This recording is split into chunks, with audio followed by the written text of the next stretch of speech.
Hare Nama Hare Nama eva kevalam Kalo nasteva nasteva nasteva gatiranyata.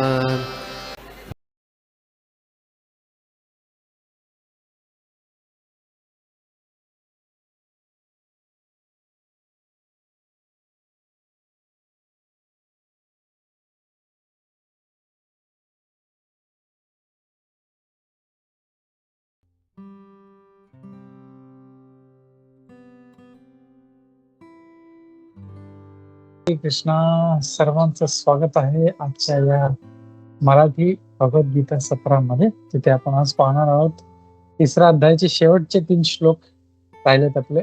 41, 42 आणि 43 3 श्लोक राहिले ते आपण पाहूया. तर प्रार्थनेने चालू करूया आपण. नमो ओम विष्णुपादाय कृष्ण प्रेष्ठाय भूतले श्रीमते भक्ति वेदांत स्वामिनिति नामिने नमस्ते सारस्वते देवे गौरवाणी प्रचारिणे निर्विशेष शून्यवादी पाश्चात्य देशतारिणे. जय श्री कृष्ण चैतन्य प्रभु नित्यानंदा श्री अद्वैत गदाधर श्रीवासादि गौर भक्त वृंदा. हरे कृष्ण कृष्ण कृष्ण हरे हरे हरे राम राम राम हरे हरे.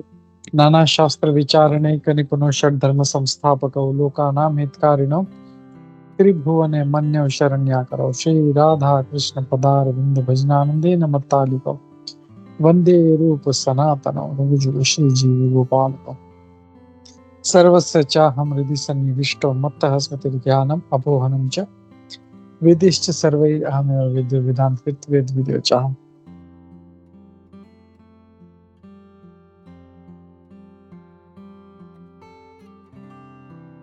हरे कृष्णा. तर आपण पाहत आहोत तिसरा अध्याय, ज्याचं नाव आहे कर्मयोग, आणि शेवटचे 3 श्लोक उरलेत. आपण आज 3 श्लोक पाहण्याचा प्रयत्न करूया. श्लोक नंबर 41, 42 आणि 43.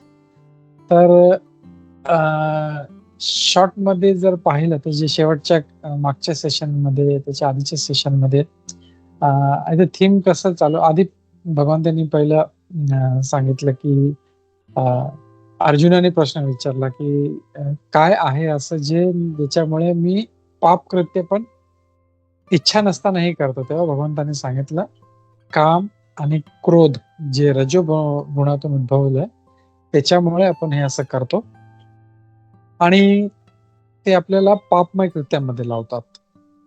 आणि हे आपलं सर्व म्हणजे महाशन आणि महापापमा सगळं काही भक्षण करणार आहे ते, आणि खूप म्हणजे पापमा म्हणजे एकदम पापी आपलं पाप करून घेणार आहे आपल्याला. आणि मग आपण पाहिले वेगवेगळे लेवल पाहिले की कसं कव्हर करतात. आपण 3 उदाहरण पाहिले होते की जसं धूर जसं तो अग्नीला झाकून टाकतो ते हलकाच असतं. मग दुसरं पाहिलं होतं जसं धूळ आहे, धूळ कशी काचावरती बसले की मनुष्याचं छबी दिसत नाही.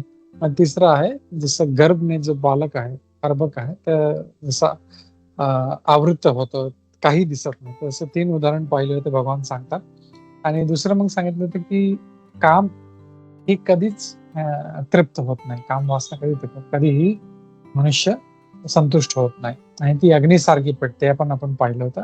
आणि अग्नीचं उदाहरण खूप उपयुक्त होतं की अग्नीमध्ये जेवढं आपण इंधन टाकतो तेवढं ती अजून पेटत राहते. तसंच काम इच्छा जी आहे त्यात जेवढं आपण इंद्रिय तृप्ती इंद्रिय भोग करत राहू तेवढं ती अजून वाढत राहील, ती नष्ट होणार, ती वाढत राहील. मग भगवंतांनी काम कुठे कुठे स्थित असतं, कुठे कुठे बसतो ते सांगितलं. तर मन, बुद्धी आणि आपले इंद्रिय या 3 ठिकाणी असतं. कारण आपल्याला त्या वैरीला भगवंतांनी सांगितलं नित्य वैरी, या नित्य वैरीला आपल्याला काढायचं असेल, मारायचं असेल, तर आपल्याला त्याचं लोकेशन तरी माहिती पाहिजे. आणि म्हणून भगवान सांगतात या 3 ठिकाणी हा बसलेला असतो आणि हा आपल्या ज्ञानला कव्हर करतो.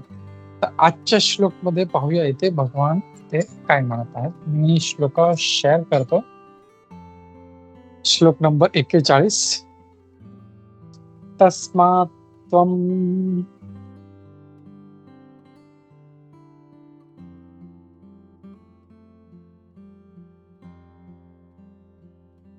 तस्मात् त्वम् इंद्रियाणि आदौ इंद्रियाणि आदौ नियम्य नियम्य भरतर्षभ भरतर्षभ पाप्मानं प्रजहि पाप्मानं प्रजहि येनं येनं ज्ञान विज्ञान नाशनम. ज्ञान विज्ञान नाशनम.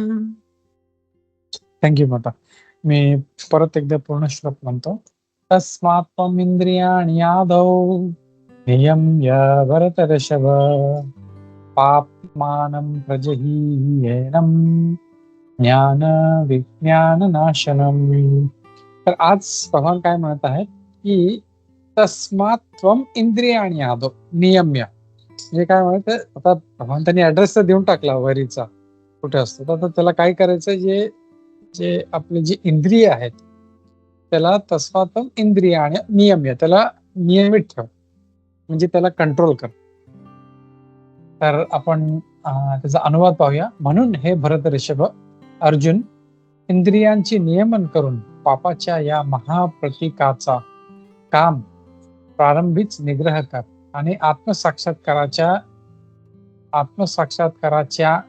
ज्ञानाचा विनाश करणाऱ्या या कामाचा वध कर. भगवान सांगत आहे इथे स्टार्टच म्हणजे सुरुवातीपासूनच जो पापाचे जे प्रतीक आहे काम, त्याला तो कंट्रोल केला पाहिजे. ते कंट्रोल कसं करणार? आपल्या इंद्रियांना.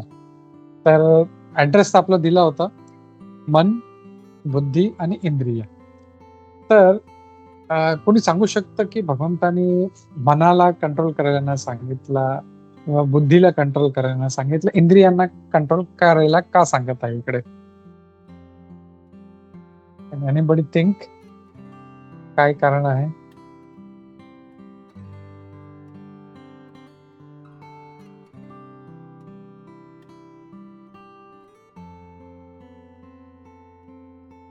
ओके, ठीक आहे. तर जर आपण पाहिलं तर मन जे आहे ते सूक्ष्म आहे, बुद्धी ही पण सूक्ष्म आहे, पण इंद्रिय जे आहेत आपले ते खूप स्थूल आहेत. आणि म्हणून जसं मला आता कुठल्या सूक्ष्म वस्तूला पकडायचं ते पॉसिबल नाहीये. म्हणजे आता कोणी सांगितलं हव्याला पकडा, इट इज नॉट पॉसिबल. कोणी सांगितलं तुमची बुद्धीला पकडा, तर नाही पकडू शकत. किंवा तुमच्या मनाला पकडा, तेही नाही करू शकत. आपण जेव्हा पुढे जाऊ भगवद्गीतेमध्ये, तेव्हा अर्जुन सांगेल पण बोला मी वाऱ्याला कंट्रोल करू, हव्याला कंट्रोल, वायूला कंट्रोल करू शकतो, पण मनाला कंट्रोल करू शकत नाही. म्हणून इथे सांगतात जे तुमच्या हातात आहे, म्हणजे मनाला कंट्रोल करू शकत नाही, बुद्धीला कंट्रोल करू शकत नाही, तर सोपं काय? सगळ्यात सोपं आहे आपल्या इंद्रियांना कंट्रोल करणं.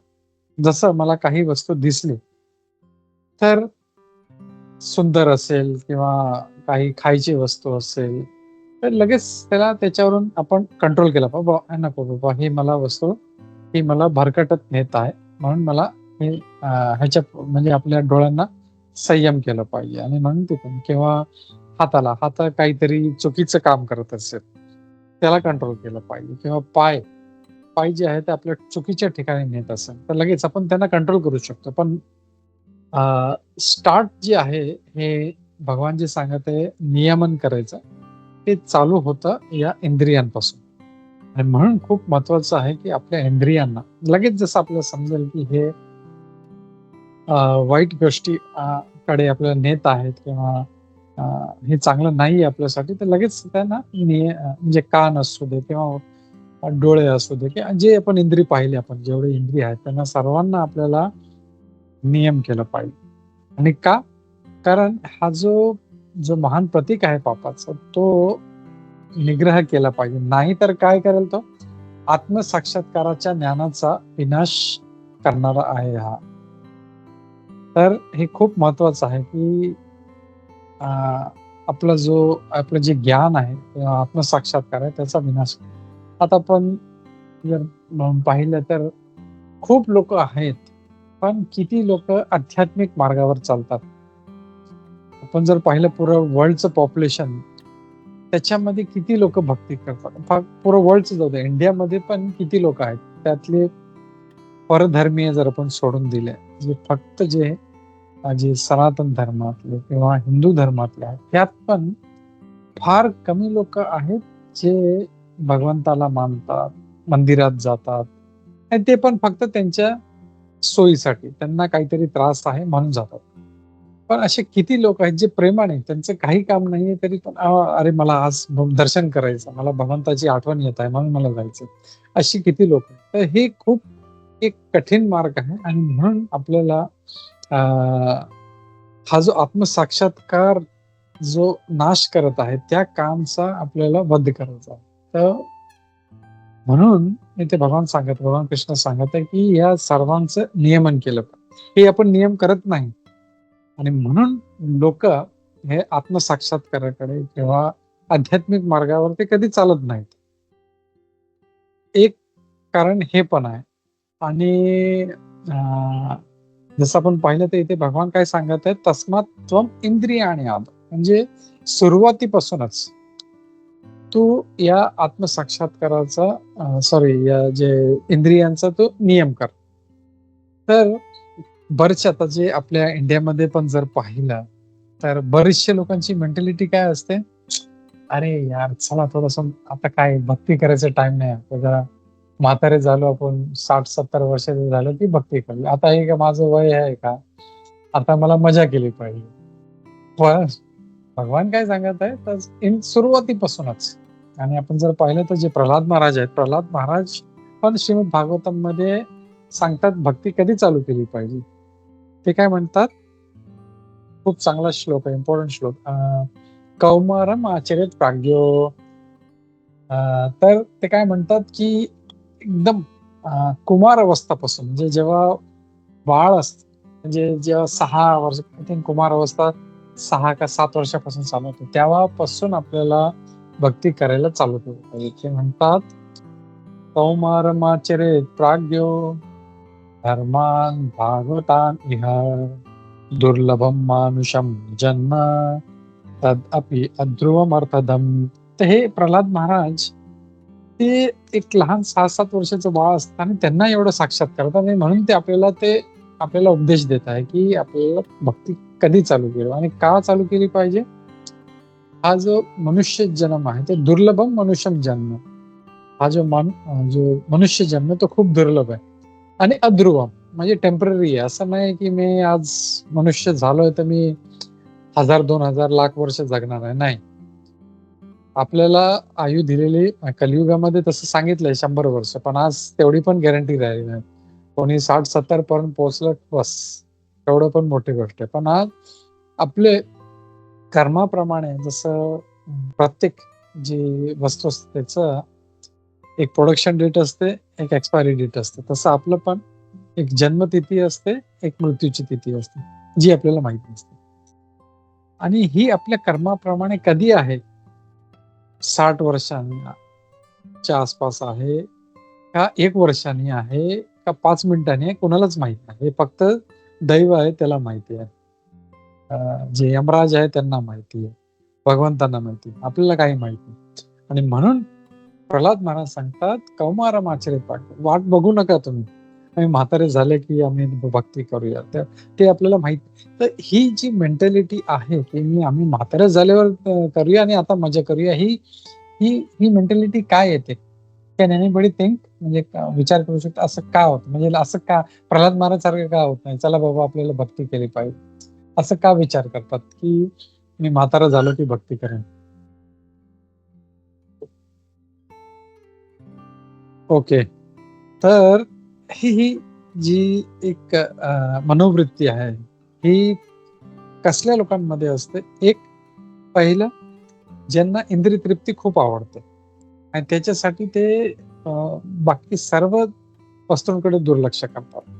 मग जी डोळ्यांची असो, जिभेची असो, किंवा जेवढे आपले जे इंद्रिय आहेत आपल्याला माहिती आहे, कान, नाक, डोळे, जनेंद्रिय, ते त्यांना म्हणजे एवढी आसक्ती आहे की त्यांना ते कंट्रोल करायचंच नाही.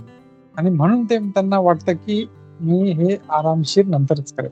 एक खूप एक चांगले प्रभुपादजी एकदा एक मोठा एक संन्यासी होता, त्याची शिष्याची स्टोरी सांगत होते. ते सांगत होते की ते आपल्या गुरुला सांगत होते की महाराज मी नॉनव्हेज खायचं सोडून दिला. तो बोलतो, का बाबा काय झालं? तो बोलतो की माझे दात पडले आता, तर म्हणून मी टालीला मी काही नॉनव्हेज ऑफर करत नाही आणि मी सोडून दिलं. तर याचा अर्थ काय आहे? प्रभुपादजी सांगतात की जेव्हा तुमचे दात पडतील तेव्हाच, म्हणजे तुम्ही खाऊ शकत नाही म्हणून तुम्ही सोडता. तर ते खरं वैराग्य नाहीये. दात असताना त्याला सोडणं हे महत्वाचं आहे. तेव्हा तुम्ही सांगू शकता की हा ठीक आहे, की मी असतानाही मी हे करत नाहीये. पण दात पडल्यानंतर आपल्याला खाताही येत नाही, तर मग तो वैराग्य नाही झाला, ते तुमची मजबुरी झाली. तर ते इथे सांगत आहे की आपल्याला कंट्रोल केलं पाहिजे आणि हे इंद्रिय तृप्तीची जी जी मनोवृत्ती आहे ती सोडली पाहिजे. दुसरं कारण काय आहे की लोक असं का विचार करतात का? कारण त्यांना शास्त्रावर आपला बिलकुल अजिबात विश्वास नसतो. त्यांना असं वाटतं की हे शास्त्र बिस्त्र सगळे खोटे. बरेचसे लोकांना तुम्ही पाहिलं असेल तर, अरे कुठे पाप पुण्य कुठे आहे, नरक लोक काय असतं का? सगळं खोटं आहे म्हणे. हे सगळं असंच कोणीतरी टाइमपास म्हणून लिहिलेलं आहे. असं काही पण नसतं. तर असे जे मनोवृत्तीचे आहे, जे कधी शास्त्र वाचतही नाही आणि ऐकल्यावरती त्याच्यावरती विश्वासही करत नाही, तर हे लोक कधी असं त्यांना वाटतच नाही. कारण शास्त्राने सगळे दिलेलं आहे. जसं आपण भगवद्गीतामध्ये पण पाहतो की पाप वृत्ती आहे आणि पाप डिटेलमध्ये जर पाहिलं तर काही काही वस्तू न पाप भागवतांमध्ये सांगितलं. अवैध संबंध करणे पाप आहे, मांसाहार करणे पाप आहे, नशा करणे पाप आहे, जुगार खेळणे पाप आहे. तर हे माहीत असतानाही ते त्यांना एक तर इंद्रिय तृप्तीची खूप आसक्ती आहे आणि दुसरं त्यांना शास्त्र विश्वास नाही. त्यांना तसं एक खूप आधी एक एक एक मुनी होते, चार्वाक म्हणे, खूप मोठे नास्तिक होते ते. त्यांनी पण खूप फिलॉसॉफी म्हणून त्यांना पण मुनी म्हणतात, पण ते मुनी म्हणजे त्या अर्थाने तसे मुनी नव्हते. ते बिलकुल मोठे नास्तिक होते. ते काय म्हणतात की ऋणम कृत्वा घृतम पिबेत यावत जीवेत सुखम जीवेत भस्मीभूतस्य देहस्य कुत पुन्हा आगमनात. तर ते म्हणतात की ऋणम कृत्वा घृतम पिबेत, म्हणजे तुम्ही म्हणजे त्या काळात म्हणजे हजारो वर्षापूर्वी जे तूप आहे हे एक मोठं म्हणजे एक हे होतं, म्हणजे ऐश्वर्य होतं. तर बोलतात तुम्ही जे आहे हे तूप घ्या, तूप प्या. तुमच्याकडे पैसे नाही तर ऋण घ्या, ऋण घेऊन तुम्ही त्याचा भोग, म्हणजे त्यांचा सांगायचा अर्थ असं की तुम्ही इंद्रिय तृप्ती करा. ऋणम कृत्वा नाही तुमच्याकडे पैसे तर ऋण घ्या, ऋण घेऊन तुम्ही ते इंद्रिय तृप्ती करा. भस्मीभूतस्य देहस्य, तुमचा एकदा देह भस्म झाला की परत येणार आहे की नाही कोणाला. तर ही जी आहे, ही जी मेंटॅलिटी आहे, ही पूर्णपणे एक नास्तिक मेंटॅलिटी, ज्याचा भगवंतावरती विश्वास नाही. तर असे जे व्यक्ती आहेत ते भगवान त्यांना असुरी म्हणतात त्यांना. तर असली जी लोक आहेत, एक ज्यांना इंद्रिय तृप्तीची आसक्ती आहे, दुसरे ज्यांना शास्त्रावर विश्वास नाही. तर जे बरेचसे लोक म्हणजे काही लोकांना कॉन्शियसली कधी कधी फील होतं, काही वस्तू ते फॉलो करतात, काही वस्तू फॉलो नाही करत. पण जर फॉलो करायचं तर शास्त्र पूर्णपणे फॉलो केलं पाहिजे की ह्याच्यामध्ये, आणि आपल्याला जाणून घेतलं पाहिजे. तसं आता मी बऱ्याच वेळेस आपल्या दुसऱ्या क्लासेस सांगतो, जर परधर्म जर पाहिले, मुस्लिम्स म्हणा, ख्रिश्चन्स म्हणा, किती कट्टर आहेत ते. कुराण वाचायचं म्हणजे वाचायचं, बायबल वाचायचंय म्हणजे वाचायचं. आपल्या लोकांना जर आज सांगितलं बाबा मंदिरात चल, तरी वेडवीड लागले की काय, आपल्याला जा, म्हणजे इतकं म्हणजे लोकांना हे झालं, म्हणजे त्यांना अजिबात धर्मामध्ये इंटरेस्ट राहिला. आणि ह्याचा फायदा घेऊन बरेचसे जे परधर्मी आहेत ते लोकांना, आपल्या हिंदू लोकांना कन्वर्ट करत आहेत, त्यांना फिरवत आहे. म्हणून आपले जे धर्म आहे त्याच्यामध्ये खूप चांगलं दिलेलं आहे. सगळं भगवद्गीता म्हणा, भागवतम म्हणा, भरपूर पुराण शास्त्र उपनिषद आहेत. तर सगळं दिलेलं आहे, फक्त आपल्याला त्याचा चांगला अभ्यास करायचा आहे. आणि जर अभ्यास केला तर आपल्याला माहिती पडेल ही गोष्ट चांगली आहे, ही गोष्ट वाईट आहे.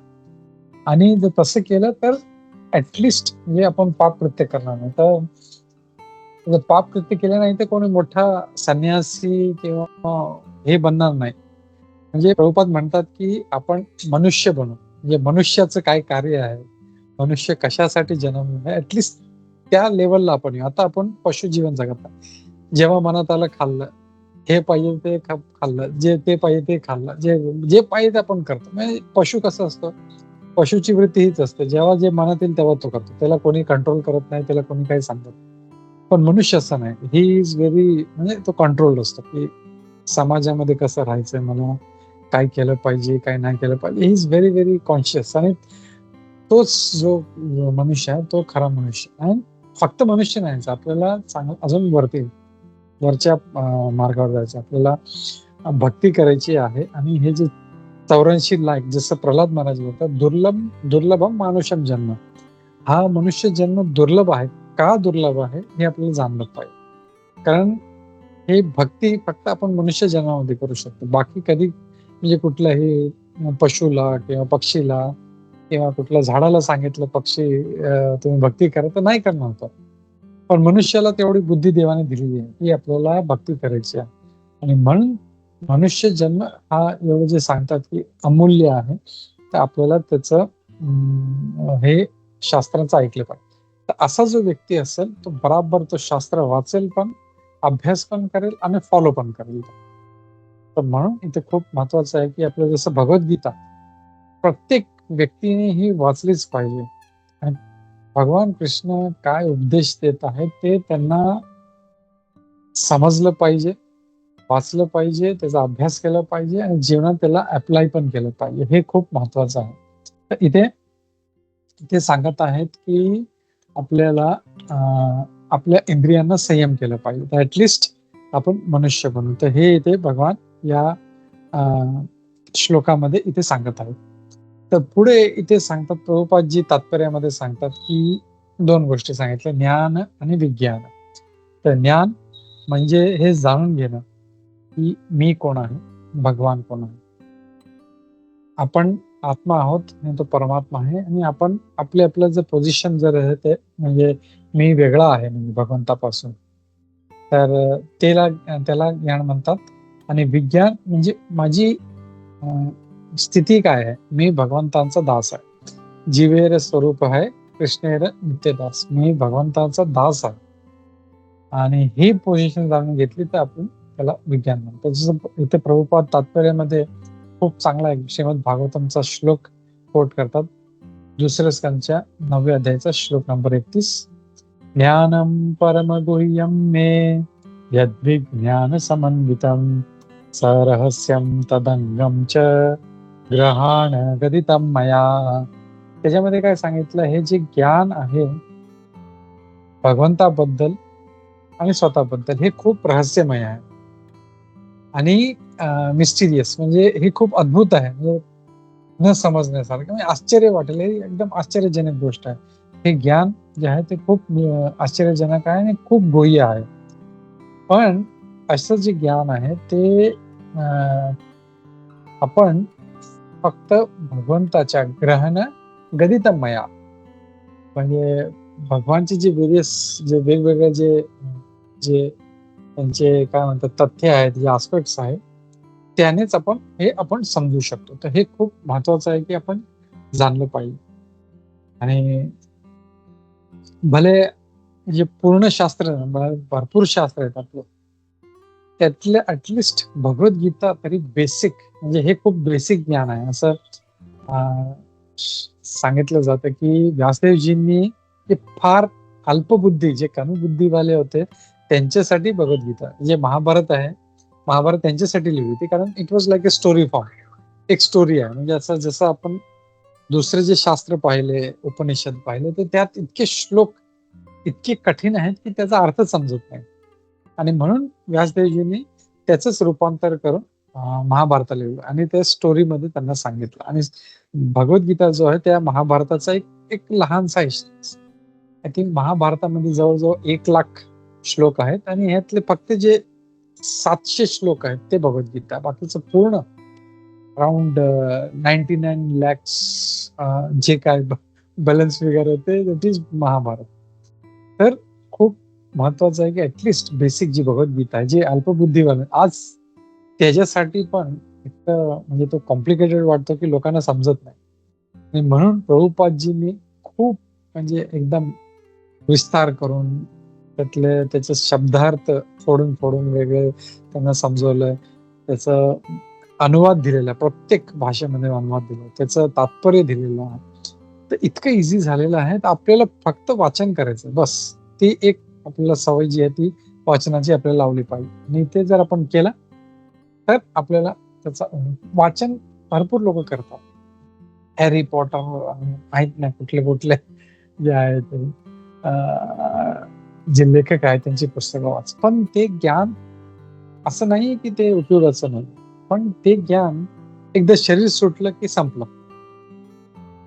पण हे जे ज्ञान आहे, जसं आपण दुसऱ्या अध्यायामध्ये वाचलं होतं की हे जे ज्ञान आहे ते आपल्याला नेहाभिक्रमनाशो अस्ति प्रत्यवायोन विद्यते स्वल्पम अप्यस्य धर्मस्य त्रायते महत्त्वात. म्हणजे मोठ्यातल्या मोठ्या संकटातून आपल्याला वाचलं तर आपल्याला खूप महत्वाचं म्हणजे म्हणतात ना की धन असं जमा केलं पाहिजे जे आपल्या बरोबर जन्मोजन्मीचं आहे. हे धन आता किती मी करोडो डॉलर्स कमवले, एकदा प्राण गेले की संपले. परत मी जन्म घेतला की परत मला ती टीचर मला हाताने पकडून मला असं शिकवेल मला. तर व्हॉट इज द PhD असू दे, डॉक्टर असू दे, परत तो तुम्ही मेला की परत जन्म घेणे परत त्याला टीचर शिकवेल. A for apple. तर हे ज्ञान जे आहे तेवढं उपयोगाचं नाही. म्हणून जे खरं ज्ञान आहे, जे आपल्याला आत्मसाक्षात्कार आपल्याला जागृत होईल ते आपल्याला घेतलं पाहिजे. तर हे या श्लोकामध्ये इथे भगवान सांगत आहे इथे. आणि इथे एक खूप महत्वाचं अजून एक गोष्ट तात्पर्याने सांगतात की हे जे कृष्ण भावनामृत आहे, जी कृष्ण चेतना आहे ती इतकी पॉवरफुल आहे. म्हणजे पाप असं आहे की ते आपल्या ज्ञानाला आवृत करून टाकतं. हे मनुष्य अजून खाली खाली म्हणजे तो आधी ब्रह्मा बनला होता, ब्रह्मापासून देवता बनला, देवतापासून खाली आता मनुष्य आला. आता मनुष्यापासून पण खाली खाली चालला तो, खालच्या लोकांमध्ये, नरक लोकांमध्ये जाऊ. तर आपण प्रोग्रेस केला पाहिजे, पण ते प्रोग्रेस होत नाही. तर आपल्याला हे सगळं शास्त्र वाचून आपण परत जे आहे प्रभुपाद सांगतात की आपल्या ज्ञानला आवृत झाल्यामुळे आपण खाली चाललो. पण कृष्ण चेतना किंवा कृष्ण भक्ती इतकी पॉवरफुल आहे की कुठल्याही स्टेजला असो तो पापी जरी असो, तो जसं आपण स्टोरी पाहिली होती मृगारीची, किती पापी होता तो, इतका म्हणजे इतकं मेंटॅलिटी मनोवृत्ती कशी होती की तो प्राण्यांना मारायचा पण असं नाही, एक असं कट मारून सोडून द्यायचं. आणि ते जेव्हा ते जे प्राणी जेव्हा तडफड करायचे त्याला खूप आनंद यायचा. जस्ट इमॅजिन काय म्हणजे सायको मेंटॅलिटी असेल त्याची. अशा पापी व्यक्तीला पण नारद मुनी जाऊन त्यांना प्रचार केला, त्याला तू काय करतोय, कशाला करतोय, त्याला पण भक्त. वाल्मिकी मुनी जर पाहिलं त्यांना पण भक्त म्हणा.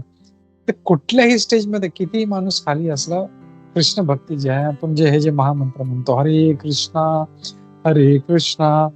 कृष्ण कृष्ण हरे हरे, हरे राम राम राम हरे हरे, हे चालू केल्याबरोबर आपला जो खाली पतन होतंय, जे आपण जे रॉकेटच्या स्पीडने खाली लगेच तिथे ब्रेक लागतो आणि परत आपण हळूहळू वरती जायचा जो आपली जी प्रगती आहे ती चालू होते. म्हणून हे खूप महत्वाचं आहे, आपल्याला हे केलं पाहिजे.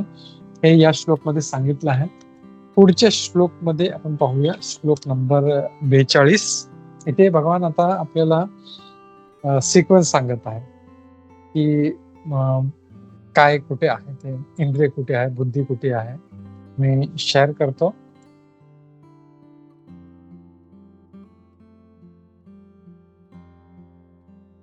श्लोक नंबर 42. मी श्लोक स्लोली म्हणतो, तुम्ही पण म्हणा. हेमांगिनी माताजी खूप चांगला म्हणतात, तुम्ही पण आपलं प्रयत्न करा.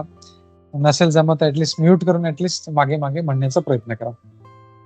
इंद्रियाणी. हरे कृष्ण प्रभुजी. इंद्रियाणी पराण्या आहुर इंद्रिभ्य इंद्रेभ्य परम मनः परम मनः मनसास्तु परा बुद्धिर मनसा तु परा बुद्धिर् यो बुद्धेः यः बुद्धेः परतस्तु सः. परतस्तु सः. हरे कृष्ण. थँक्यू माताजी. हरे कृष्ण हरे कृष्ण. मी पूर्ण श्लोक एकदा म्हणतो. इंद्रियाणि पराण्याहुर इंद्रेभ्यः परम मनः मनसस्तु परा बुद्धिर यो बुद्धे परतस्तु सः. इथे काय भगवान आता पुढे काय सांगत आहे. कार्य करणारी इंद्रिय जड प्रकृतीमध्ये श्रेष्ठ आहेत. मन इंद्रियापेक्षा श्रेष्ठ आहे. बुद्धी मनापेक्षा श्रेष्ठ आहे. आणि तो म्हणजे आत्मा परतस्तु सह. सह म्हणजे तो म्हणजे कोण इथे आत्मा. तर तो जो आहे तो बुद्धीपेक्षा श्रेष्ठ आहे. तर इथे भगवान एक सिक्वन्स देत आहे की सगळ्यात पहिलं सगळ्यात खाली जी आहे जड प्रकृती आहे. ठीक आहे. त्याच्यावरती जे आपले जे इंद्रिय आहेत आपले जे जड प्रकृतीमध्ये जड प्रकृती आहे त्याच्यावरती प्रकृतीच्या वरती इंद्रिय आहेत आपले जे पण नाक डोळे कान इंद्रिय ते आहेत त्याच्यावरती. कारण का इथे सिक्वेन्स आपलं तो पण आता समजून घेऊ की का इंद्रिय जे प्रकृतीपेक्षा का श्रेष्ठ. कारण इंद्रिय तो प्रकृतीला भोगू शकतो त्याच्यामुळे इंद्रिय जे ते प्रकृतीपेक्षा श्रेष्ठ आहे. आता मन जो आहे तो इंद्रियांपेक्षा श्रेष्ठ आहे. का? कारण मन जो आहे तो इंद्रियांना सांगतो चला आज डिस्कोला जाऊया, चला आज मूवीला जाऊया, चला आज मंदिरात जाऊया. तर मन जे आहे तो इंद्रियांना कंट्रोल करतो म्हणून मन त्याच्यावरती आहे. आणि मनापेक्षाही बुद्धी श्रेष्ठ आहे. आता होतं काय की जरी मनामध्ये विचार आला समजा एनिथिंग वी से काहीतरी वाईट काम पण बुद्धी लगेच सांगतो ओ ब्रेक मार नको बाबा ही गोष्ट वाईट आहे आपल्याला नाही केली पाहिजे. तर जर बुद्धिमान असेल तर तो त्या काममध्ये पडणार. आणि बुद्धी जी आहे ती मनाला कंट्रोल करते म्हणून बुद्धी मनापेक्षा श्रेष्ठ आहे. आणि बुद्धीपेक्षा आत्मा जो आहे तो श्रेष्ठ आहे. तर ही गोष्ट ही जी सिक्वन्स आहे ते आपल्याला इथे भगवान सांगा. तात्पर्य खूप चांगलं आहे. मी शॉर्ट मध्ये क्विकली फटाफट वाचतो ते तात्पर्य श्री प्रभुपादाद्वारे. श्री प्रभुपाद जय. प्रभुपाद काय सांगते इथे कामाच्या कार्याची इंद्रिये ही विविध द्वारे आहेत. तर हे जे इंद्रिय आहेत ते फक्त एक द्वार आहे आणि जी आपली जी कामेच्छा आहे ती या द्वारे आपण व्यक्त करतो. जसं डोळे आहे कान आहे हात आहे पाय आहे. वी यूज दॅट फॉर आपलं जे पण इंद्रियसाठी यूज करतो. कामाला शरीरामध्ये संग्रहित करून ठेवण्यात येते. म्हणजे काम जो आहे तो आपल्या शरीरामध्ये संग्रहित राहतो. पण या वाटेद्वारे डोळ्यांद्वारे किंवा कानाद्वारे किंवा नाकाद्वारे किंवा व्हॉट एव्हर जे आपले इंद्रिय आहेत त्याने तो व्यक्त होतो. पण इंद्रियाद्वारे त्याला मोकळी वाट करून दिली जाते. म्हणून इंद्रिय ही एकंदर शरीरापेक्षा श्रेष्ठ आहे. जेव्हा या द्वारामध्ये परमभावना किंवा कृष्ण भावना असते तेव्हा ती द्वारे उपयोगात आणली जातात. तोच व्यक्ती जो वाईट काम करत आहे त्याची जी चेतना जे कृष्ण भावना भावित असेल तर तो त्याच इंद्रियांना तो भगवंताच्या सेवेमध्ये लावतो. जसं आपण एक डेफिनेशन पाहिलं तर की भक्ती म्हणजे काय.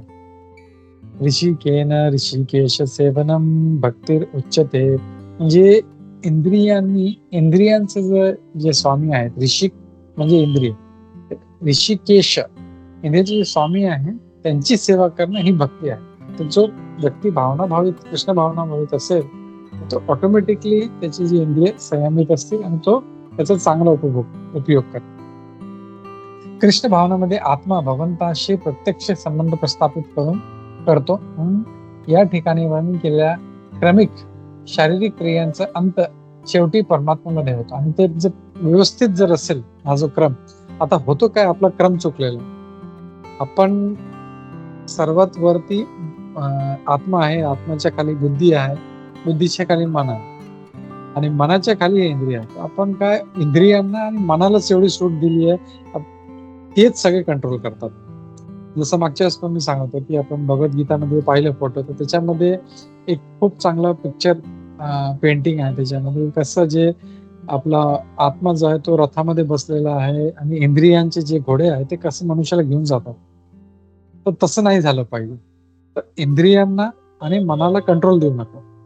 कंट्रोल सिक्वेन्स कुठे ठेवला पाहिजे? स्टार्टिंग पासून आत्मा, मग बुद्धी, बुद्धीने मनाला, मनाने इंद्रियांना, असं कंट्रोल आहे. तर हा जो क्रम आहे तो आपल्याला व्यवस्थित केला पाहिजे. तर पुढे पण वाचायचं, शारीरिक क्रिया म्हणजे इंद्रियांची कार्य होत आणि इंद्रियांना थांबविणे म्हणजे सर्व शारीरिक क्रियांना थांबविणे होत. तर त्यांना थांबवायचं आपल्याला, जे इंद्रियांची जी कार्य आहेत थांबवायची म्हणजे सगळं बंद नाही करायचं. असं नाही की उद्या आपण जेवणच बंद केलं, नाही. त्यांना आपण जो काय म्हणतात त्याला केंद्र जो आहे, जो इंद्रिय तृप्ती आहे, वा मला हा पिझ्झा खूप आवडतो, मला हा काही म्हणजे गुलाबजामुन खूप आवडतो, तर तो आपण काय करतो, भगवंतासाठी आपल्या मनात इच्छा झाली, चला आज पिझ्झा बनवला, तर भक्त जो आहे तो सगळं सामग्री आणतो, सगळं व्यवस्थित कृष्ण भावनेमध्ये तो भगवंतासाठी तो भोग बनवतो, देवाला दाखवतो आणि देवाला दाखवून झालं की मग तो प्रसाद तो ग्रहण करतो. आपल्याला ते सोडायचं नाही, खायचं प्यायचं, फक्त ते भगवंताकडे कसं आपण केंद्रित केलं पाहिजे ते आपल्याला समजलं पाहिजे इथे. तर पुढे इथे अजून एक खूप चांगली लाईन आहे, प्रभुपादजी सांगतात की इंद्रिय भोगाचे विषय हे इंद्रियापेक्षा श्रेष्ठ आहेत आणि मन हे इंद्रियापेक्षा श्रेष्ठ आहे. परमदृष्टा निवर्तते, जर मनाला भगवंताच्या दिव्य सेवेमध्ये निमग्न केले तर कनिष्ठ प्रवृत्तीमध्ये निमग्न होण्याची शक्यताच नाही. आपण तो जो श्लोक पाहिला होता दुसऱ्या अध्यायात, परमदृष्टा निवर्तते, शेवटी जो श्लोक होता, की ही जी हा जो रस आपल्याला जो येत आहे तुच्छ गोष्टींमध्ये, तर तो आपल्याला रस आपल्याला वाढवायचा आहे आणि त्या वरच्या गोष्टींमध्ये रस त्याला यायला लागला तर हे तुच्छ गोष्टीचा रस त्याला ऑटोमॅटिक जाईल. तर हे जे सिक्वेन्स आहे ते आपल्या बुद्धीद्वारे आपल्याला हे सगळं चेंज करायचं आहे आणि आपल्याला परत जो खरा मार्ग आहे आपला त्याच्यावरती आपल्याला यायचा. तर मी श्लोक नंबर 43 पण घेतो, शेवटचा. कोणा रिपीट करायचं रिपीट करू शकतो. एवं बुद्धेः, हरे कृष्णा प्रभुजी. हरे कृष्ण. एवं बुद्धेः परम बुद्ध्वा परम बुद्ध्वा संस्थाप्य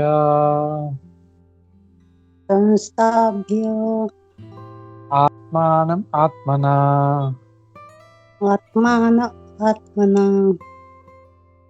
जहि शत्रुं महाबाहो कामरूपं दुरासदम्.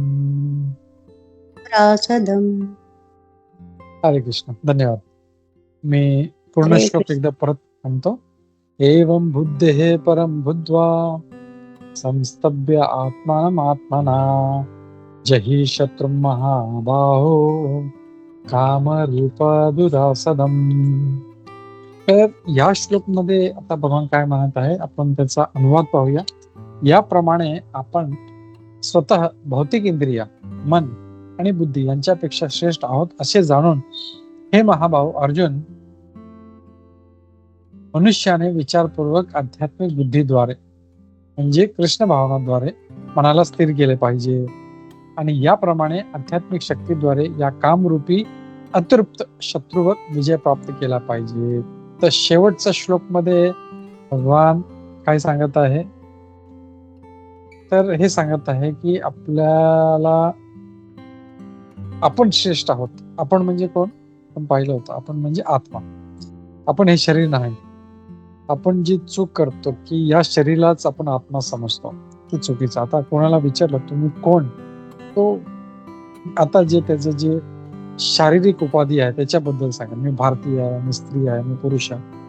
तसं आपण नेहमी बघतो की जर हा आत्मा उद्या कुठल्याही दुसऱ्या योनीमध्ये गेला, दुसऱ्या तो एका चायनीज एका देशामध्ये त्याचा जन्म झाला किंवा पशु पक्षी मध्ये झाला, तर ते आपलं खरं स्वरूप नाही. खरं स्वरूप काय आहे? आपण आत्मा आहोत आणि मी भगवंताचा दास आहे, ते मागच्या श्लोकमध्ये पण पाहिलं होतं. तर हे आपण जाणलं पाहिजे की आपण श्रेष्ठ आहोत या शरीरापेक्षा, इंद्रियापेक्षा, मनापेक्षा, बुद्धीपेक्षा. जो आत्मा आहे तो सर्वश्रेष्ठ आहे, तो जसं मागच्या श्लोकमध्ये पाहिजे तसं. आणि म्हणून काय म्हणतात, ते आध्यात्मिक बुद्धीद्वारे आपली जी बुद्धी आहे त्याला आध्यात्मिक बुद्धीद्वारे आपल्या मनाला स्थिर केलं पाहिजे. तर एवं बुद्ध हे परम बुद्धवा, म्हणजे जी आता जी बुद्धी आहे आपल्या त्याला परम बुद्धीने म्हणजे कृष्ण भावनेने त्याला संस्तभ्य, त्याला कंट्रोल केलं पाहिजे. तर भगवान आपल्याला ही बुद्धी, जी परम बुद्धवा म्हणजे जी परम बुद्धी आहे ती कुठून देतात आपल्याला? आपल्याला शास्त्राद्वारे देतात, आपल्याला गुरुजन येऊन सांगतात, आपल्याला वेगवेगळ्या ठिकाणी आपल्याला जे शास्त्राद्वारे आपल्याला हे ज्ञान भेटतं. तर त्या ज्ञानाद्वारे, त्या बुद्धीद्वारे आपल्याला ही आपली जी बुद्धी आहे, जी आता जी इंद्रियामध्ये लागली आहे, त्याला संस्तभ्य आत्माना आत्माना तुम्ही कंट्रोल केलं पाहिजे. आणि जर तसं केलं तर काय होईल? जही शत्रू, तुम्ही शत्रूवर तुम्हाला विजय भेटेल. आणि हे जे काम रूपम दुरासदम, जो अतृप्त जो शत्रू आहे आपला, हा म्हणजे असं नाहीये की आज मला काही इंद्रिय तृप्ती, व्हॉट एव्हर इट इज, काही बघायचं, काही खायचं, त्याला असं वाटतं की जर मी आता हे कार्य केलं तर मी तृप्त होईल. नाही, त्याला कितीही दिलं, जसं आपण आधी पाहिलं होतं, ही एक अग्नीसारखं आहे, जेवढं देऊ आपण तेवढं ती वाढत राहणार. तर त्याला आपल्याला या विजय प्राप्त करण्यासाठी त्याचा नियम केलं पाहिजे. आपण इंद्रियाला संयम ठेवून ते आपण पाहिलं होतं. तर हे खूप महत्वाचं आहे. परमबुद्धे द्वारे आपल्याला जी बुद्धी आहे, आपली बुद्धी आहे, त्याला कंट्रोल केलं पाहिजे. तर हे खूप महत्वाचं आहे. आता इनिशियली असं होऊ शकेल, जो भक्ती स्टार्ट करतो त्याला आपली बुद्धी नसते, तर मग गुरुजनांकडून, शास्त्रांकडून ते जी परमबुद्धी आहे त्याच्याद्वारे आपल्याला हे काय मार्ग आहे तो समजला पाहिजे. तर इथे तात्पर्य वाचतो. इथे प्रभुपादजी खूप चांगलं सांगतात. तात्पर्य श्री प्रभुपादद्वारे श्री प्रभुपाद की जी श्रीमद भगवद्गीतेचा हा 3रा अध्याय निश्चितपणे कृष्ण भावनेकडे निर्देश देताना सांगतो की मनुष्याने निर्विशेष शून्यवाद हेच अंतिम ध्येय न मानता भगवंताच्या शाश्वत सेवक रूपी स्वतःचे स्वरूप जाणले पाहिजे. तर मी शाश्वत भगवंताचा सेवक आहे हे जाणलं पाहिजे. जसं मी तो श्लोक नाही म्हणतो, जीवेर स्वरूप आहे कृष्ण नित्यदास, मी भगवान कृष्णाचा दास आहे, सेवक आहे, हे जाणून घ्या. जीवनाच्या भौतिक अस्तित्वामध्ये मनुष्य निश्चितपणे काम प्रवृत्ती आणि भौतिक प्रकृतीच्या साधनांवर स्वामित्व गाजवण्याच्या इच्छेने प्रभावित होतो. आणि हे खूप नॉर्मल आहे. म्हणजे एक साधारण जीव आहे त्याला नेहमी वाटतं की अरे, हे माझी इच्छा ही आहे, मला हे केलं पाहिजे, मला त्याची खूप आसक्ती आहे, मला ते केलं पाहिजे. पण त्याला कंट्रोल केलं पाहिजे. सर्वांवर स्वामित्व गाजवण्याच्या आणि इंद्रिय तृप्ती करण्याची इच्छा म्हणजे बद्ध जीवाचा महान शत्रू आहे. म्हणजे त्याला वाटतं की मला इथे स्वामित्व गाजवलं पाहिजे, मला इथे इंद्रिय तृप्ती केली पाहिजे, इथे हे चांगलं आहे मला हे पाहिजे, तिथे ते चांगलं आहे मला पाहिजे. तर ही जी इच्छा आहे, एक स्वामित्व गाजवण्याची आणि दुसरी इंद्रिय तृप्ती करण्याची, हे आपल्या जीवाचा सगळ्यात महान शत्रू आहे. आणि म्हणून याला आपलं कंट्रोल.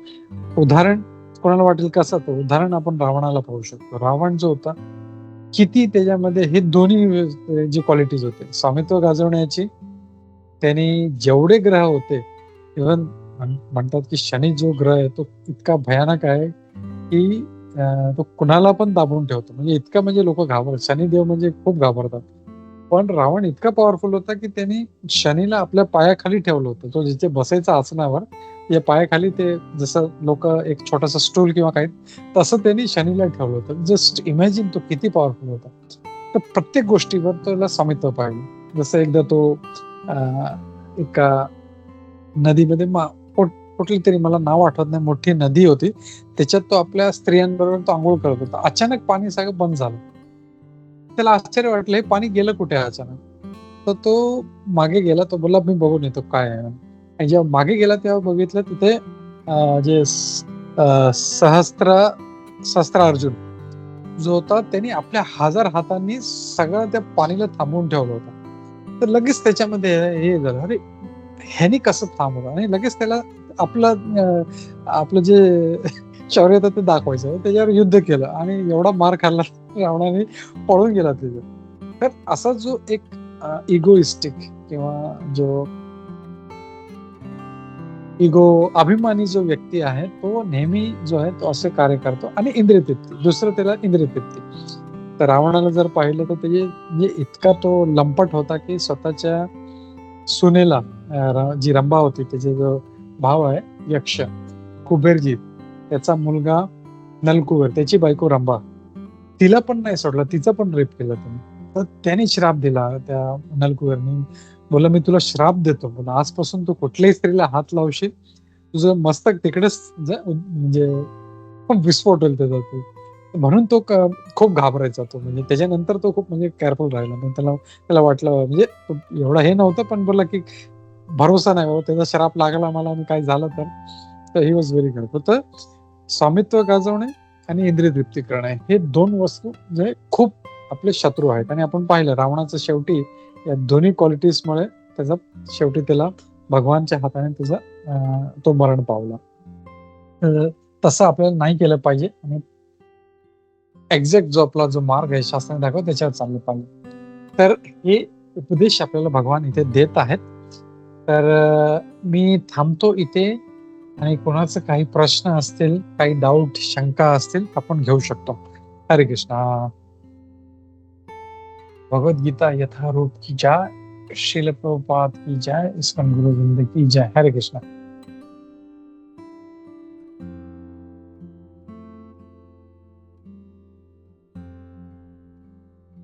हरे कृष्णा प्रभुजी, प्रणाम.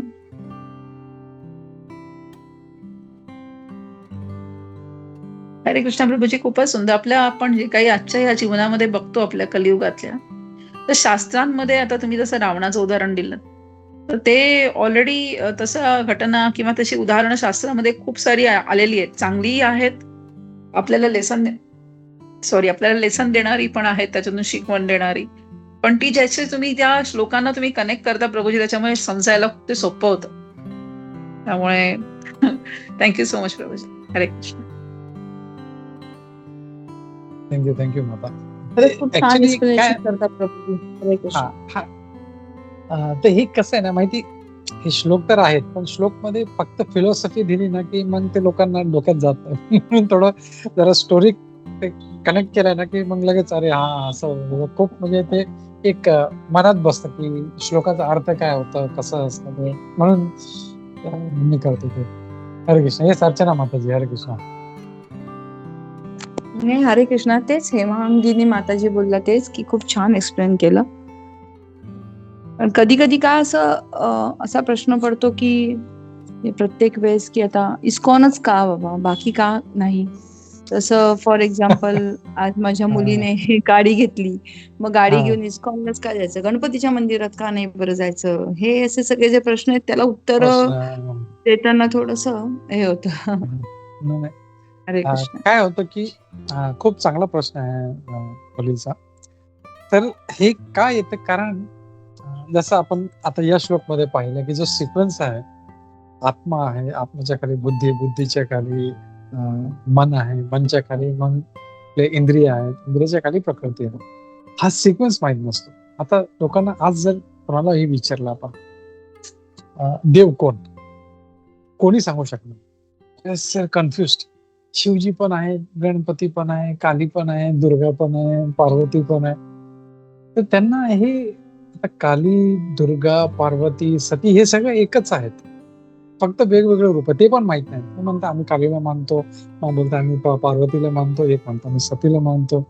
तर हे जे सिक्वेन्स जे आहे हे आपल्याला, जसं मी सांगितलं की लोकांना शास्त्र माहित नाही. जसं मी सांगितलं परधर्मी जे आहेत, मुस्लिम म्हणा, ख्रिश्चन म्हणा, ज्यूज म्हणा, खूप एकदम मेटिक्युलसली त्यांना शास्त्र, बायबल वाचायचं तर वाचायचं, कुराण वाचायचं तर वाचायचं. पण आपल्या हिंदू लोकांना किती लोकांना त्यांनी बोलायला ते खूप म्हणजे एक्सपर्ट आहे. फिलॉसॉफी काय देते, कर्म ही पूजा आहे, ये है वो, म्हणजे फिलॉसॉफी त्यांच्याकडे भरपूर असते, पण शास्त्र त्यांना काही माहित नसतं, त्याचा अर्थ काय तो माहित नसतो.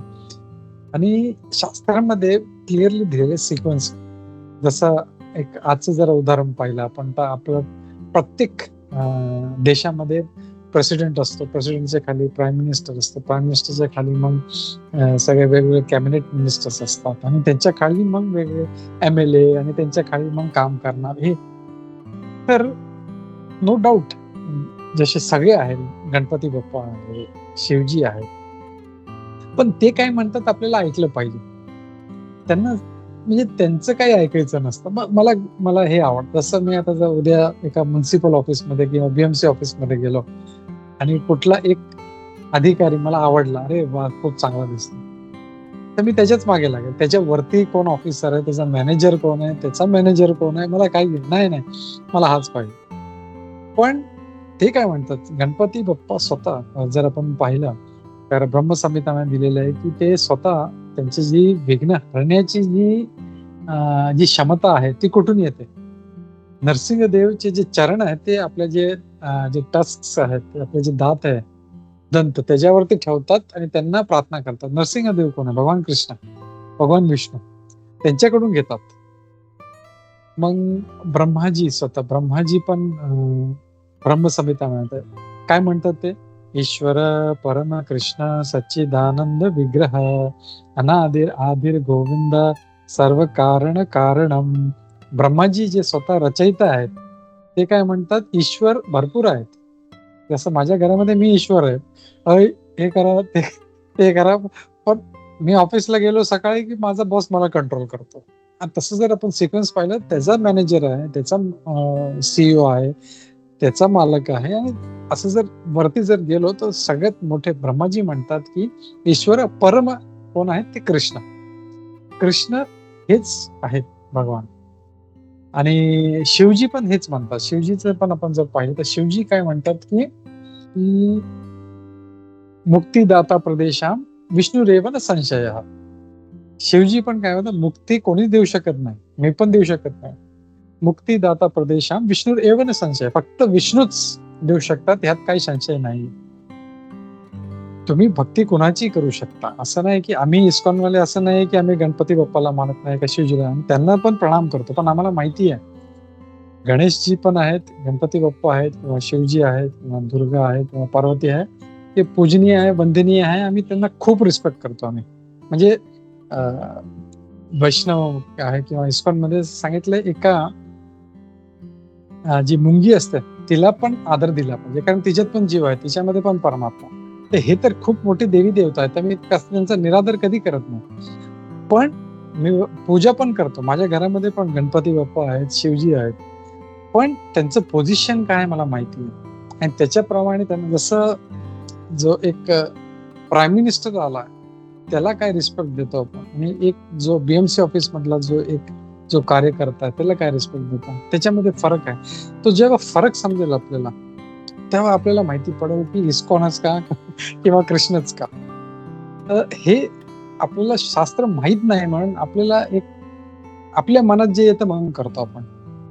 पण हे कोणी सांगितलंय तर तुम्ही कोणालाही विचार, जे परधर्मी आहेत ते, त्यांना काही विचारलं की ते डिटेलमध्ये सांगतील, आम्ही हे करतो तर का करतो, आम्ही सकाळची जी नमाज पढतो तर का पढतो, आम्ही चर्चमध्ये जातो तर का जातो. पण कोणाला हिंदूला विचारा, तो मंदिरात का जातो, आय डोंट नो.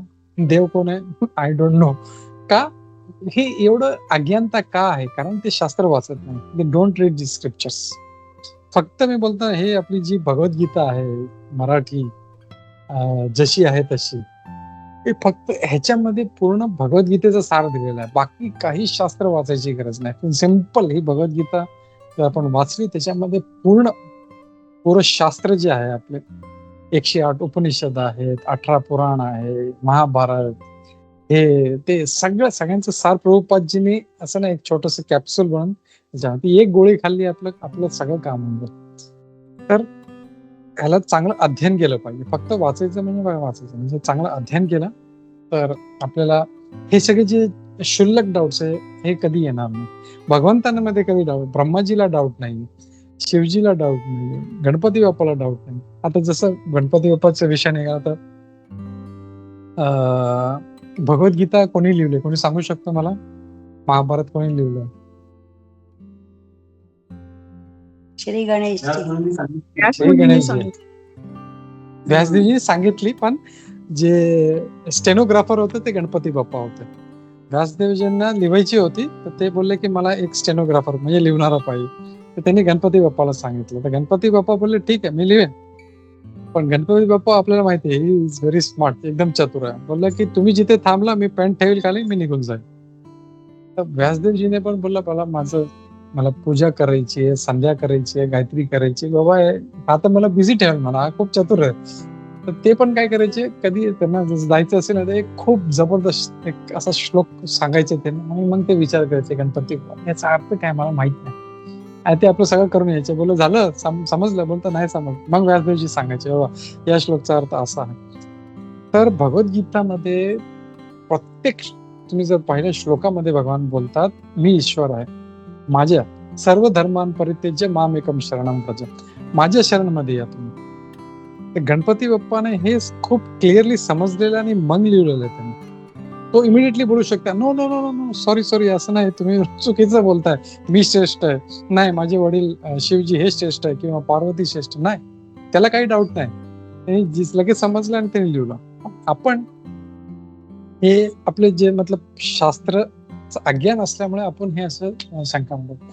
म्हणून इस्कॉन जे आहे ते ऍज ए म्हणजे आता जर प्रभुपादजींना पाहिलं तर 70 वर्षाच्या आयुमध्ये त्यांनी अमेरिकेला जाऊन प्रचार केला.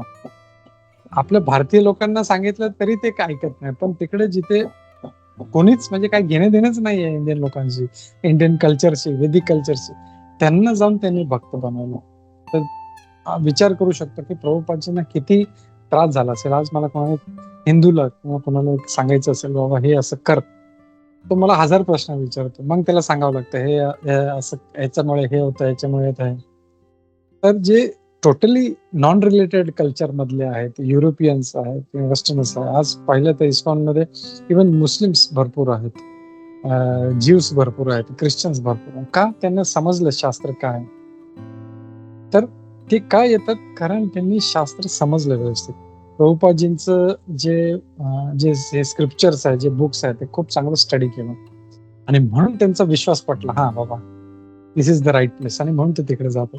म्हणून आपल्याला इस्कॉन मध्ये गेलं पाहिजे किंवा कृष्णाकडे गेलो पाहिजे. हरे Krishna. I hope that answers her question. हरे कृष्ण प्रभूजी, खूप छान एक्सप्लेन केलं. नक्कीच मी हे जर मला कोणी हा प्रश्न केला तर डेफिनेटली मी त्यांना थोडंफार ह्याच्यातलं समजून सांगू शकते. शुअर. हरे कृष्ण. हरे कृष्ण. थँक्यू. थँक्यू माता, थँक्यू. हरे कृष्ण. चला, माझं अजून काही प्रश्न नसेल तर आपण थांबूया इथे. हरे कृष्ण प्रभू. येस, प्रतिभा माताजी. हरे कृष्ण. हरे कृष्ण. ते तुम्ही एवढं सगळं आत्ता रामायण सगळं सांगितलं, पुन्हा मी रामाची सीता कोण हा तुम्हाला प्रश्न पडेल, पण मला तरी पण विचारावंसं वाटते. विचारू का? येस बोला माताजी. माझं कामच मी ते. असं मी असं म्हणजे की खूपसे भटजी, जसं आपलं महाराष्ट्रामध्ये, कोकणामध्ये असं म्हणतात, सगळी आद्य पूजा कोणाची केली जाते? तर गणपतीची, राईट? गणपतीची आद्य पूजा केली जाते. हरिद्वारचे भटजी इथे आपल्याकडे आले होते, कुठे? इथे कॅनडाला. तर ते आले होते, पूजेला आले होते माझ्याकडे. तर ते म्हणाले सगळ्यात आद्य पूजा कोणाची करायची? मी म्हटलं गणपतीची. ते म्हणतात नाही, तुम्ही मराठीत म्हणून गणपती म्हणताय, पण आद्य पूजा भूमीची करायची. म्हणजे असं प्रत्येक जण आपापले यांनी सांगतात, ते नक्की मग कळत नाही. नाही, खूप चांगला डाऊट आहे. ऍक्च्युअली कसं आहे माहितीये की आता पहिलं जर आपण पाहिलं गणपती बाप्पाचं, तर ते त्यांना पोझिशन दिलं. त्यांचं नाव गणेश आहे, म्हणजे गणांचे ईश्वर. तर ते त्यांना पोझिशन, जसं आता आज समजा एक जो इरिगेशन मिनिस्टर आहे, त्याला इरिगेशन मिनिस्टर कोणी बनवलं? प्राईम मिनिस्टरने बनवलं त्याला. तसंच हे जे पोझिशन्स आहेत ते भगवंतानी स्वतःनी त्यांना ते पोझिशन दिलं, बाबा तू गणेश बन, तू शिवजी बन किंवा तू इंद्र बन. असं हे जो वरिष्ठ अधिकारी आहे तो सगळ्यांना हे अलॉट करतो. तर हे त्यांचा मान आहे. म्हणजे कधी इव्हन काहीही पूजा असली की पहिलं गणपती बाप्पाची पूजा करतात आणि मग पुढे चालतात. इव्हन गणपती बाप्पाची पण चालू केली पूजा ते काय करतात? पहिलं आचमन करतात आणि काय म्हणतात? ओम केशवाय नमः, ओम नारायणाय नमः, ओम माधवाय नमः. पहिलं कृष्णाचं नाव घेतात, मग गणेश पूजा चालू करतात. तर तो त्यांना अगदी बरोबर. मान दिलेला आहे, तर तो मानला पाहिजे, ते केलं पाहिजे. आणि जसं भूमीचे आहे, तर वेगवेगळ्या शास्त्रामध्ये वेगवेगळे जे बरेचसे प्रकारचे भटजी असतात. तर त्यांना आता भूमीची पूजा पण का करायची असते? पहिलं की भूमीला शुद्ध करायचं. भूमीला शुद्ध केलं की मग ते गणपती बाप्पाला बसवतात, मग त्यांची पूजा करतात आणि मग नंतर भगवान विष्णूची पूजा करतात. तर हा सिक्वेन्स आहे कुठे कुठे असा हा. ते आपण तसं करू शकतो, हरकत नाही. भटजी सांगतात ठीक आहे, पण आपल्याला माहिती पाहिजे शेवटी फायनली भगवान श्रीकृष्ण हेच सर्वात श्रेष्ठ आहे, हे आपल्याला पूर्ण ठामपणे विश्वास असायला पाहिजे. हरे कृष्णा. प्रभूजी, मला एक थोडंसं इथे ऍड करावं असं वाटतं. येस प्रतिभा येस माताजी, go ahead. Yes yes go ahead. या कारण नाही, ऍक्च्युली माताजी बोलला नाही, मला हे सांगायचं, मला खरंच बरं वाटलं. आतून मी आता एकदम खुश झाले. अगदी मला बरं वाटलं. खूप छान तुम्ही सांगितलं. अगदी तुमच्या चरणाचे कोटी कोटी प्रणाम. नाही तुम्ही आशीर्वाद द्या आम्हाला, आम्ही लहान आहे तुमच्यापेक्षा. आम्ही फक्त प्रभुपादजी कडून जे ऐकलंय, आमच्या गुरूंकडून जे ऐकलंय, मी तेवढं फक्त तुमच्या समोर ठेवतो. आपल्या हेमांगिनी माताजी पण काहीतरी सांगतात, ते पण ऐकूया आपण. हरे कृष्ण. नाही प्रभूजी, मी एवढंच सांगत होते. 2 गोष्टी मला त्याच्यात सांगायच्या अशा आहेत की महाराष्ट्रामध्ये स्पेसिफिकली लोकमान्य टिळकांनी जनजागृतीसाठी गणेशोत्सव सामाजिक रूपाने सुरू केला होता. त्यामुळे नकळतपणे गणेशोत्सव हा एवढा महाराष्ट्रात चलित आहे की तो आत्ताही म्हणजे खूप उत्साहाने साजरा होतो. पण त्याच्या मागचं इंटेन्शन लोकमान्य टिळकांचं वेगळं होतं. आणि दुसरी गोष्ट, तुम्ही जसं सांगितलं की आपण गणपतीच्या दिवसांमध्ये आरती म्हणतो, तर शेवटी आपण घालिंग लोटांगण म्हणतो. त्याच्यामध्ये शेवटी एकदम आपण म्हणतो, कायेन वाचा मनसेंद्रिय वा बुद्ध्यात्मना वा प्रकृती स्वभावात करोमि यज्ञं सफलं परस्मै नारायणायति समर्पयामि. नारायणला समर्पण. आणि पुढे अच्युतम केशवम राम नारायणम, सगळी कृष्णाचीच नावं घेतो. म्हणजे एवढं सगळं आम्ही जे, आणि शेवटी मग हरे कृष्ण कृष्ण कृष्ण हरे हरे, हरे राम राम राम. ते लोक उलट म्हणतात.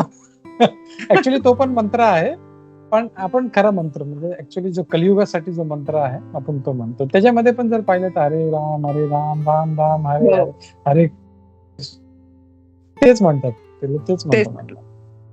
त्यामुळे शेवटी सगळं जाऊन समर्पित नारायणालाच होतं असं. नारायण. करेक्ट. थँक्यू माताजी. हरे कृष्ण. थँक्यू हेमांगिनी माताजी. हरे कृष्ण.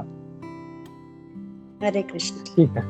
खूप धन्यवाद प्रतिभा माताजी, अर्चना माताजी. खूप चांगले प्रश्न विचारले तुम्ही. हरे कृष्ण. असे प्रश्न उद्भवले पाहिजे आणि त्याचं निवारण लगेच विचारून घ्यायचं आणि लगेच निवारण झालं पाहिजे, तर आपली भक्ती जी आहे ती मग खूप स्ट्रॉंग होत जाते. हरे कृष्ण.